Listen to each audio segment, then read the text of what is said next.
अस्सलामुअलैकुम वरहमतुल्लाहि वबरकातुहू।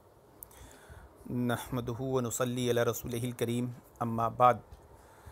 मोहतरम नाज़रीन, ये नाम है ग्रुप का दावत हक़। असल में दावत हक़ नहीं बल्कि दावत हग है। और इसमें जो ज़ईफ़ फ़िरक़े के बदतरीन मुक़ल्लिद है, ये सब एडमिन बने हुए हैं। आप देख लें, इसका नाम दावत हक़ नहीं दावत हग होना चाहिए, क्योंकि ये सिर्फ दावत के नाम पर इतना हगते हैं कि इनसे नहीं उठाया जाता। अब मैं आपको मुख्तसर सी तमहीद बांधकर अपने उन्वान पर आऊँगा और बहुत जल्दी ऑडियो ख़त्म करने की कोशिश करूँगा कि मुझे इस सवाल का जवाब दे देना, क्या जिसका कोई उसूल ना हो वो मुसलमान हो सकता है? ज़ाहिर सी बात है, आप कहेंगे नहीं, बेउसूल आदमी मुसलमान नहीं होता। तो ये अहले हदीस तो किसी एंगल से हो नहीं सकते, और इनकी दावत हरगिज़ हक़ नहीं हो सकती बल्कि हग हो सकती है।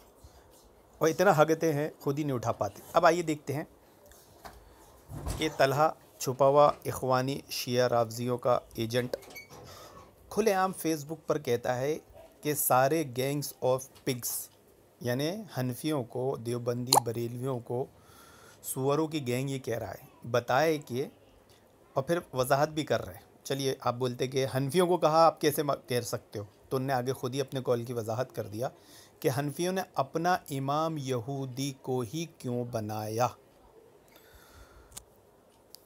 अब कोई इश्काल, कोई शक, कोई शुबा रह गया है इसकी बात को समझने में, या ये कहने में कि मैं अपनी तरफ से कोई माना मफ़हूम घुसा दे रहा हूँ?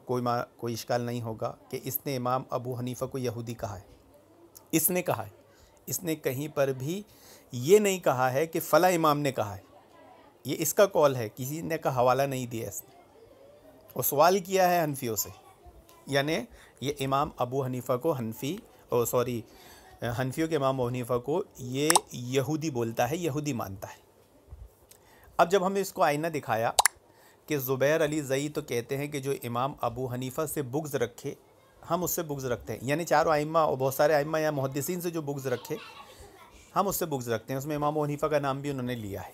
तो अब इस उसूल से इसने इमाम अबू हनीफ़ा को यहूदी कहा है, तो गोया इसका बुग़्ज़ ज़ाहिर हुआ, और इससे साबित हुआ कि ज़ुबैर अली ज़ई ख़ुद इससे बुग़्ज़ रखते थे।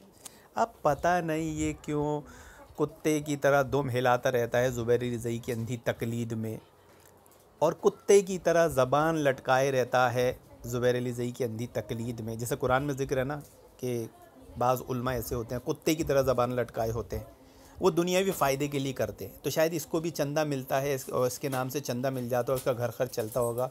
अभी इसने अपनी औरत की डिलीवरी के लिए भी चंदा मांगा था, और मस्जिद के ताल्लुक़ से चंदा करता है, खा जाता है, ये तो सबको मालूम है।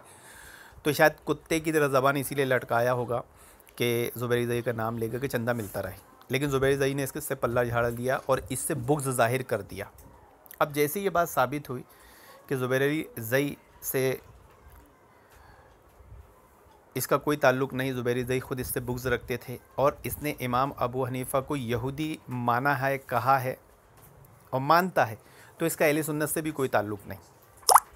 अब आते हैं नुक्ते पर कि जब इसकी बात आया हुई तो इस जाहिल ने, जिसका कोई उसूल नहीं, मैंने बताया ना, जिसका कोई उसूल नहीं, क्या हीले बहाने बनाया है। लेकिन इसके हीले बहाने असल में इसी की गले की हड्डी बन गए, और इसके हीले बहाने से नदीम ख़ान के ख़िलाफ़ ये जो फ़तवे लेते थे रज़ा करीम मदनी से, शेख जलाल से, तो आज वो सारे फ़तवे रद्द हो गए। इन्हें चाहिए कि फ़तवे उठाकर कचरे के डब्बे में डाल दे। अब आइए देखिए ये क्या कहता है उसकी सफाई में, कि चोर इससे तो पक्का चोर साबित हो गया, क्योंकि अहले हदीस में कोई भी आइम्मा से बुग़्ज़ नहीं रखता। हाँ, देखिए इस जाहिल का उसूल देखिए, इस चोर चमार का, भिखारी का, सोशल मीडिया का भिखारी बना हुआ है कि ये इमाम अबू हनीफ़ा को यहूदी बोल दे तो बुग़्ज़ नहीं, हाँ बुग़्ज़ नहीं हो रहा है। लेकिन अगर कोई ज़ुबैर अली ज़ई को इख़वानी बोल दे तो ये पूरा ज़ई फ़िरका मुक़ल्लिस व बदतर बुग़्ज़ बोल के चिल्लाना शुरू कर देता है। फिर रज़ा करीम मदनी से और जलालुद्दीन कासमी से फ़तवे लेना शुरू कर देता है, और उलमा से फ़तवे लेना शुरू कर देता है ना। यहूदी बोल रहे तो बुग़्ज़ नहीं, और अगर कोई इख़वानी बोल दे रहे तो बुग़्ज़, है ना। तो ये इनके बाप का दीन है, इनका कोई दीन धर्म नहीं है ये, बल्कि हिंदुओं बुद्धिस्टों से भी बदतर है। कैसे कि इनका कोई दीन धर्म नहीं है, कभी भी बन जाता है, कभी भी कोई उसूल बन जाता है, कभी भी कोई नया भगवान पैदा हुआ तो उसकी पूजा चालू हो जाती है। अब फिर आगे जब इसकी खूब पिटाई हुई तो ये क्या हीला मारता है कि इमाम अबू हनीफ़ा पर आइम्मा की जरह पेश करना बुग़्ज़ है क्या? किस चूती ने बताया तुझे? अब इसके इस उसूल से चूतिया यही साबित होगा कि भाई अगर इमाम अबू हनीफ़ा पर जुरूहात हैं तो आप इमाम अबू हनीफ़ा की उन जुरूहात को उठाकर उन्हें इमाम अबू यहूदी बोल दो तो कोई गुस्ताखी नहीं, कोई बुग़्ज़ नहीं, है ना। तो जब ज़ुबैर अली ज़ई पर अहले हदीस उलमा के कलाम हैं और सख्त कलाम हैं तो उन जुरूहात को उठाकर अगर ज़ुबैर अली ज़ई को बोल दो तो वो बुग़्ज़ कैसे हो गया? और तुम उस पर फतवा लो और तुम्हारा वो फतवा जायज़ हो जाए तो तुमसे बड़ा कौन चूतिया होगा, कौन सच चूतियापा होगा, कौन सच चूतियापा करता होगा। इनकी ज़बान में टिट फॉर टैट जैसे इसने अल्फाज इस्तेमाल किया, हमने कह दिया। तो मालूम हुआ कि जुरूहात को दिखाने से अगर बुग़्ज़ नहीं होता तो ज़ुबैर ज़ई के ख़िलाफ़ भी जो उलमा अहले हदीस ने जुरूहात की है, कम बख़त फ़ित्तीन पागल कहा है, अगर वो बताई जाती है और उस पर ये मेरे ख़िलाफ़ फ़तवा लेते हैं तो चुतियापा करते हैं।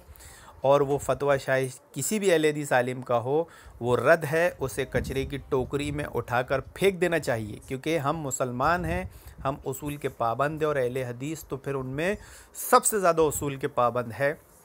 और हमारा उसूल इनके उसूल पर आ चुका है और अब इनके उसूल से वो फतवे रद्द हो चुके हैं। उसके बाद भी अगर ये उठाकर वो फतवे मेरे ख़िलाफ़ दिखाते हैं, लेते हैं, तो इनकी मिसाल ऐसे ही है कि ये ख़ुद हकते हैं, ख़ुद खाते हैं, ख़ुद थूकते हैं, ख़ुद चाटते हैं, ख़ुद मूतते हैं, ख़ुद पी लेते हैं। अल्लाह रब्बुल आलमीन ऐसे जाहिल झपट बेउसूलों से जमात अहले हदीस, मसलक अहले हदीस की हिफाजत अता फ़रमाए। आमीन या रब्बल आलमीन।